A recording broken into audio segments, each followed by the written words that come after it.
Hello दोस्त, स्वागत है आपका मेरे YouTube चैनल मनीष मैथ्स पर। आज हम लोग एक अलग ही टॉपिक पे डिस्कस करेंगे। कॉम्प्लेक्स नंबर का टॉपिक है कंसेप्ट ऑफ रोटेशन। इस टॉपिक से बेसिक बोर्ड एग्जाम में तो कोई क्वेश्चन नहीं आता है, लेकिन कॉम्पिटिटिव एग्जाम जैसे कि AIEEE एडवांस और मेंस, इसमें जरूर क्वेश्चन आता है। और इस कंसेप्ट में बहुत से लोग कंफ्यूज होते हैं। तो डिमांड थी मेरे पास कि इस कंसेप्ट को समझाया जाए, तो मैंने कोशिश की इस वीडियो में इस कंसेप्ट को सरल भाषा में समझाने की। बहुत ज़्यादा कुछ डिटेल में ना जाके एक सिंपल भाषा में इसको समझाने की कोशिश की है। तो आज हमारा टॉपिक है concept of rotation of complex number and their geometrical application. तो जो रोटेशन का कंसेप्ट है कॉम्प्लेक्स नंबर का, वो क्या है और उसका ज्योमेट्रिकल एप्लीकेशन क्या है, एक एग्जांपल के थ्रू हम देखेंगे। तो सबसे पहले हम लोग बात करेंगे कि अगर हमारे पास कोई कॉम्प्लेक्स नंबर है जिसकी जो है Z1, ये हमने इमेजिनरी y एक्सिस ले लिया, अर्जेंट प्लेन पर हम इस कॉम्प्लेक्स नंबर को रिप्रेजेंट करने वाले। ये इमेजिनरी एक्सिस है IY, ये रियल एक्सिस है x एक्सिस। यहां पर कोई एक कॉम्प्लेक्स नंबर है Z1P, उसकी पोजीशन है Z1 कॉम्प्लेक्स नंबर है। और अगर हम इसको रोटेट कराते हैं एंटी क्लॉकवाइज, के स्पष्ट हमने किया है, हम इसको रोटेट करा रहे हैं एंटी क्लॉकवाइज और पोजीशन इसकी आ जा रही है Q। अब इस रोटेशन में इन दोनों पोजीशन के बीच में जो एंगल बन रहा है वो तो हमें पता नहीं है, वो निकाला जा सकता है। लेकिन इन दोनों पोजीशन में जो कॉम्प्लेक्स नंबर यहाँ पर बन रहे हैं Z1 और Z2, रोटेशन के पहले और रोटेशन के बाद, Z1 को जब आपने रोटेट कराया किसी एंगल से और Z2 पे पहुंचाया, तो Z1 का जो आर्गुमेंट हम मान लेते हैं कि वो थीटा है, और नई पोजीशन Z2 जो कि Q से रिप्रेजेंट हो रही है, इस पोजीशन के लिए जो आर्गुमेंट है वो है कॉम्प्लेक्स नंबर का थीटा डैश। ऑब्वियस सी बात है कि इन दोनों पोजीशन के बीच में जो एंगल आएगा वो कितना हो जाएगा, बड़े एंगल में से छोटा एंगल माइनस कर देंगे, थीटा डैश माइनस थीटा। अब मान लेते हैं कि ये जो रोटेशन हो रहा है P का Q तक, ये ओरिजिन के रिस्पेक्ट में हो रहा है, O के रिस्पेक्ट में हो रहा है, तो O खुद भी एक कॉम्प्लेक्स नंबर होता है जिसको आप 0 0 से रिप्रेजेंट करते हो। अगर हम अर्जेंट प्लेन पे इसको रिप्रेजेंट करते हैं तो 0 + 0 I से रिप्रेजेंट करते हो। अगर आप इसको as a ordered pair represent करो तो 0, 0 हो जाएगा। तो अगर ओरिजिन के रिस्पेक्ट में आपने रोटेशन कराया एंटी क्लॉकवाइज वे में, तो एक इक्वेशन क्रिएट होगी इस रोटेशन से। वो इक्वेशन क्या होगी, यहाँ पे लिखी हुई है Z2/Z1 = mod Z2/mod Z1 EI theta dash minus theta. अब यहाँ पर ये ध्यान रखना है कि मैंने जो ऑर्डर रखा हुआ है, ये जो फ्रैक्शन बन रहा है दोनों कॉम्प्लेक्स नंबर से, उसको ऊपर मैंने Z2 रखा है, नीचे Z1 रखा है। राइट साइड Z2 का मॉड रखा है, नीचे Z1 का मॉड रखा है, और साथ में यहाँ पर जो EI theta dash minus theta, ये यूलर फॉर्म होता है कॉम्प्लेक्स नंबर का, वो रखा हुआ है। तो ये जो ऑर्डर है वो क्या है, इसको समझना होगा आपको। आप ऐसे ही किसी ऑर्डर में इनको नहीं रख सकते हो। तो याद रखिए कि जब आप एंटी क्लॉकवाइज मूव करा रहे हैं कॉम्प्लेक्स नंबर को, तो आफ्टर रोटेशन जो पोजीशन आ रही है, नया जो पोजीशन आ रहा है, उस पोजीशन को रिप्रेजेंट करने वाला जो कॉम्प्लेक्स नंबर है वो हमेशा इस फ्रैक्शन का न्यूमरेटर होगा। और जो स्टार्ट पोजीशन थी बिफोर रोटेशन, जहां पर था कॉम्प्लेक्स नंबर, उस कॉम्प्लेक्स नंबर को रिप्रेजेंट करने वाला जो पार्ट होगा वो डिनोमिनेटर होगा इस फ्रैक्शन का। तो ये आपको टेक्निकली याद रखना है कि रोटेशन के पहले जो कॉम्प्लेक्स नंबर होगा वो डिनोमिनेटर में आएगा, रोटेशन के बाद फाइनल पोजीशन का जो कॉम्प्लेक्स नंबर है वो न्यूमरेटर में आएगा। और यहाँ पर जो राइट साइड लिखा हुआ है वो तो उसी ऑर्डर में दोनों के मैग्नीट्यूड लिखे हुए हैं, और यहाँ पर जो आइलर फॉर्म में हमने जो एंगल यूज किया हुआ है वो दोनों पोजीशन के बीच में जो एंगल है उसको यूज किया हुआ है। ऐसा ही रोटेशन आप क्लॉकवाइज भी कर सकते हो। अगर एंटी क्लॉकवाइज है ये, अब तो क्वेश्चन पे डिपेंड करेगा कि वहां पर उसने किस टाइप का रोटेशन आपको कहा है, एंटी क्लॉकवाइज है क्लॉकवाइज। अगर क्लॉकवाइज कहा है तो जस्ट अपोजिट पोजीशन हो जाएगी। यहाँ पर आप Q से रोटेट करते हुए P तक आओगे। अगर मैं क्लॉकवाइज बात करूं तो Q से रोटेट करते हुए P तक आओगे, तो फाइनल जो रोटेशन के बाद की का जो कॉम्प्लेक्स नंबर होगा वो Z1 हो जाएगा, इसलिए ये ऊपर आ जाएगा। और बिफोर रोटेशन जो पोजीशन रहेगी वो Z2 रहेगी, तो वो नीचे आ जाएगी। अब सिमिलरली हम mod Z1/mod Z2 EI, क्योंकि क्लॉकवाइज एंगल हमेशा नेगेटिव मेजर होता है, इसलिए इस केस में इन दोनों कॉम्प्लेक्स नंबर के बीच में जो एंगल होगा that is theta dash minus theta, clockwise direction में उसको हम नेगेटिव मेजर करेंगे, तो यहाँ जो माइनस का साइन रहेगा वो माइनस का साइन सामने आ जाएगा, वो माइनस का साइन अंदर जाकर मल्टीप्लाई होगा, तो थीटा माइनस थीटा डैश हो जाएगा। तो ये याद रखना है क्लॉकवाइज डायरेक्शन में। कभी कभी ये रोटेशन जो होता है वो ओरिजिन के रिस्पेक्ट में नहीं होता है, जैसे थर्ड कॉम्प्लेक्स नंबर के रिस्पेक्ट में होता है। जैसे मैंने एक सेकंड डायग्राम बनाया हुआ है, ये इमेजिनरी y एक्सिस है, ये इमेजिनरी x एक्सिस है। हम Q जो कॉम्प्लेक्स नंबर है उसको रोटेट करके R पे ले जा रहे हैं with respect to complex number P। P को हम Z1 से रिप्रेजेंट कर रहे हैं, Q को Z2 से और R को Z3 से। सेम कंसेप्ट जो आपने यहाँ लगाया हुआ है उसी कंसेप्ट को आप यहाँ पे लगाओगे। क्योंकि आप Q को रोटेट करके R पर ले जा रहा हूं एंटी क्लॉकवाइज डायरेक्शन में, तो जो फ्रैक्शन बनेगा उसका जो न्यूमरेटर होगा वो R पे जो कॉम्प्लेक्स नंबर है उससे रिप्रेजेंट होगा।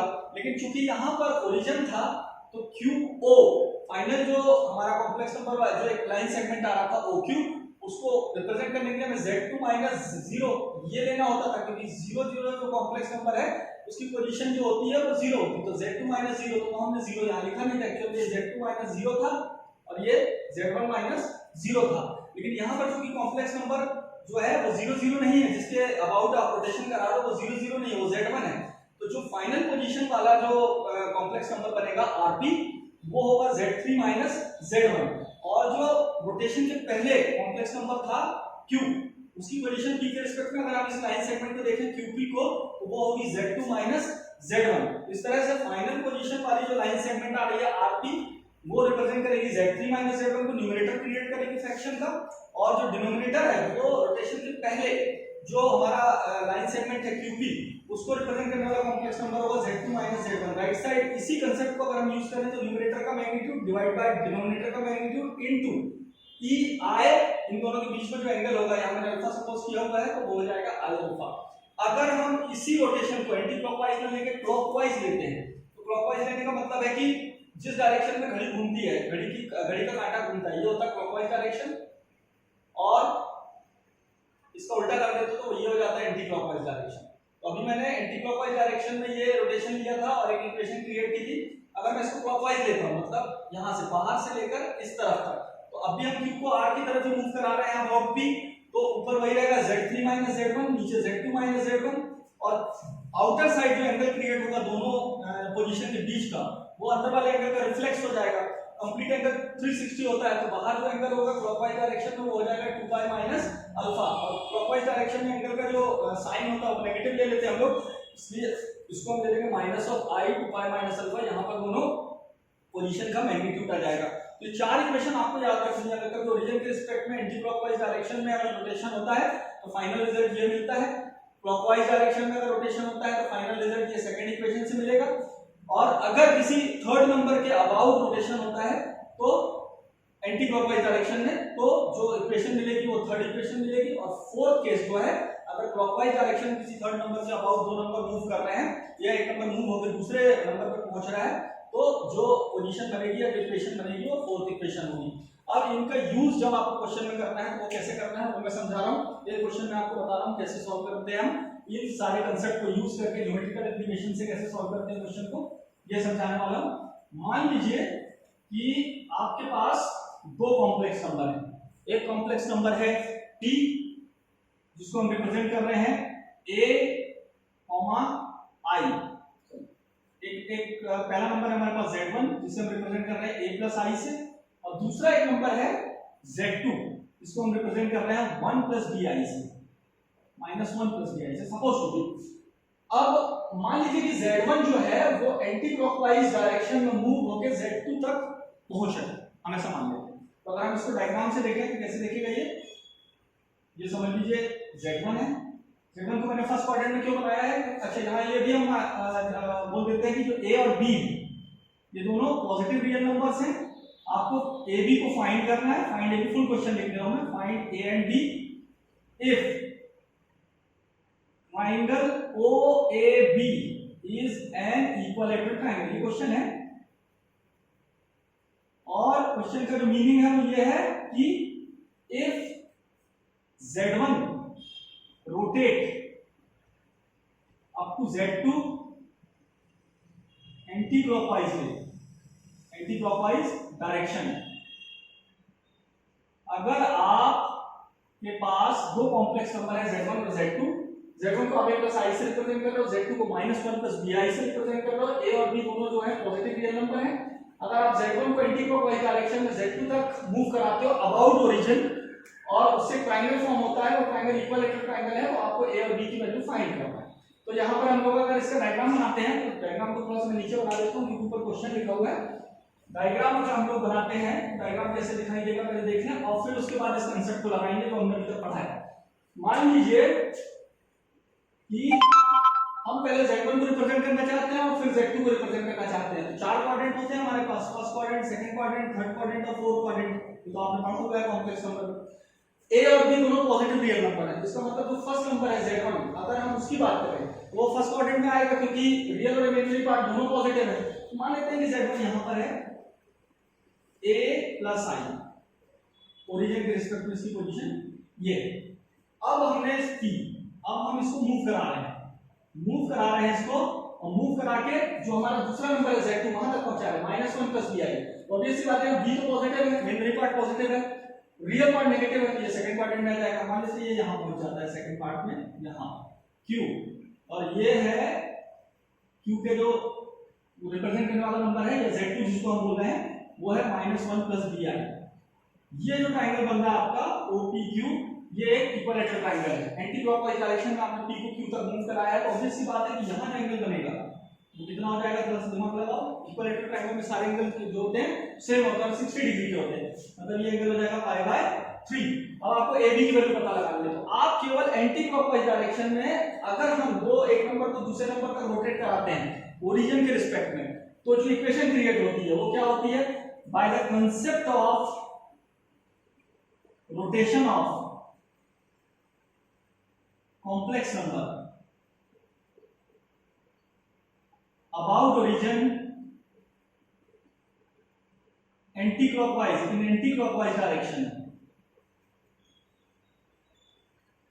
क्या होता है कंसेप्ट, फाइनल पोजीशन जो रिप्रेजेंट करता है कॉम्प्लेक्स नंबर वो ऊपर आता है z2 upon initial position, rotation के पहले जो नंबर होता है वो नीचे आता है, राइट साइड दोनों के मैग्नीट्यूड होते हैं, और e i दोनों के बीच में जो एंगल होता है वो होता है π/3।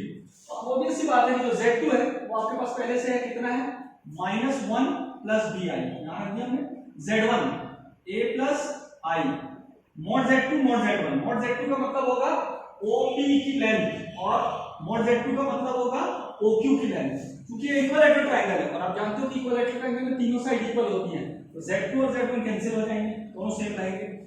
अब बचा क्या हमारे पास right side, ei π/3, ei π/3 Euler form आप जानते हो कॉम्प्लेक्स नंबर का क्या होता है, ei theta is equal to होता है cos theta plus i sin theta.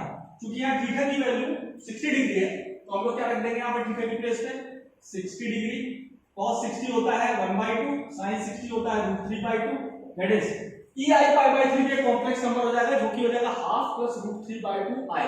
यहाँ पे रख देंगे हम लोग इसको, ये हो जाएगा 1 plus -1 plus bi upon a plus i is equal to 1/2 plus √3/2i। अब एक सिंपल सी बात है कि जो डिनोमिनेटर है इसको आप राइट साइड क्रॉस मल्टीप्लाई कर दो, -1 plus bi is equal to 1/2 1 plus √3i into a plus i।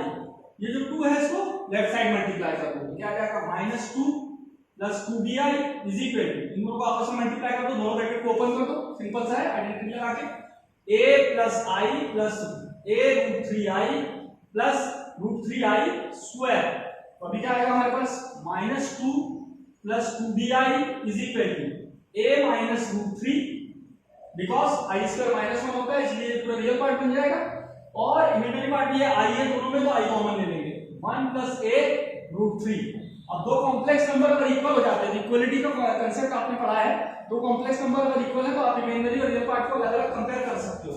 तो अगर आप करते हो कंपेयर तो क्या मिलेगा, a minus √3 is equal to -2, ये हो गया रियल पार्ट से रियल पार्ट कंपेयर, और ऐसे ही इमेजिनरी पार्ट से इमेजिनरी पार्ट को कंपेयर कर दोगे तो 2b is equal to 1 plus a √3, equation number 2। इन दोनों इक्वेशन को सॉल्व करके आपको वैल्यू फाइंड करना है a और b की। फर्स्ट इक्वेशन से आपको a की वैल्यू सीधे मिल रही है, a is equal to √3 minus 2, या a की वैल्यू, इसको आप सेकंड इक्वेशन में पुट करो, 2b is equal to 1 plus √3 minus 2 into √3, simplify करो इसको, 2b is equal to 1 plus 3 minus 2 √3, that is 2b is equal to 4 minus 2 √3, तो common ले लो, 2b is equal to 2 minus √3, 2 से 2 कैंसिल हो जाएगा, तो b की वैल्यू क्या आ गई, 2 माइनस √3। इस तरह के क्वेश्चन आते हैं, बहुत सिंपल होते हैं, बस आपको रोटेशन का कांसेप्ट पता होना चाहिए कि जब आप किसी कॉम्प्लेक्स नंबर को किसी दूसरे कॉम्प्लेक्स नंबर के अबाउट वो ओरिजिन भी हो सकता है, कोई दूसरा कॉम्प्लेक्स नंबर भी हो सकता है। अगर आप मूव कराते हो क्लॉकवाइज एंटी क्लॉकवाइज तो एक इक्वेशन क्रिएट होती है, उस इक्वेशन का जो न्यूमरेटर होता है वो फाइनल पोजीशन को रिप्रेजेंट करने वाले कॉम्प्लेक्स नंबर और डिनोमिनेटर उसकी इनिशियल पोजीशन को रिप्रेजेंट करने वाले कॉम्प्लेक्स नंबर के फ्रैक्शन के इक्वल होता है। उसको सॉल्व करने की जो राइट साइड होता है उसमें फाइनल पोजीशन का magnitude divided by original position का magnitude into e to the power में i के साथ उन दोनों पोजीशन के बीच का एंगल एंटी क्लॉकवाइज वे में आप जितना मेजर करते हो वो रखा जाता है। ये वीडियो है और मुझे आप सब्सक्राइब करें, मेरे चैनल को सब्सक्राइब करें और आपके जो भी डाउट है अगर किसी पर्टिकुलर टॉपिक में 12th में या किसी कॉम्पिटिटिव एग्जाम के किसी टॉपिक में आपके डाउट हैं तो आप मुझे कमेंट छोड़ें, कमेंट बॉक्स में लिख के छोड़ें कि ये टॉपिक आपको समझना है। मैं कोशिश करूंगा कि मैं उस टॉपिक का एक छोटा सा वीडियो बना के आप तक पहुंचा सकूं। कोविड के इस कठिन दौर में हम लोग इसी तरह से पढ़ाई को आगे बढ़ा रहे हैं। कुछ कमियां हो सकती हैं लेकिन हम उसको सुधार सकते हैं और आगे बढ़ सकते हैं। Thank you. तो मेरे चैनल को आप सब्सक्राइब करें, लाइक करना ना भूलें और कमेंट लिखना ना भूलें और बताएं मुझे कि मुझे और क्या करना चाहिए, फीडबैक दें। Thank you.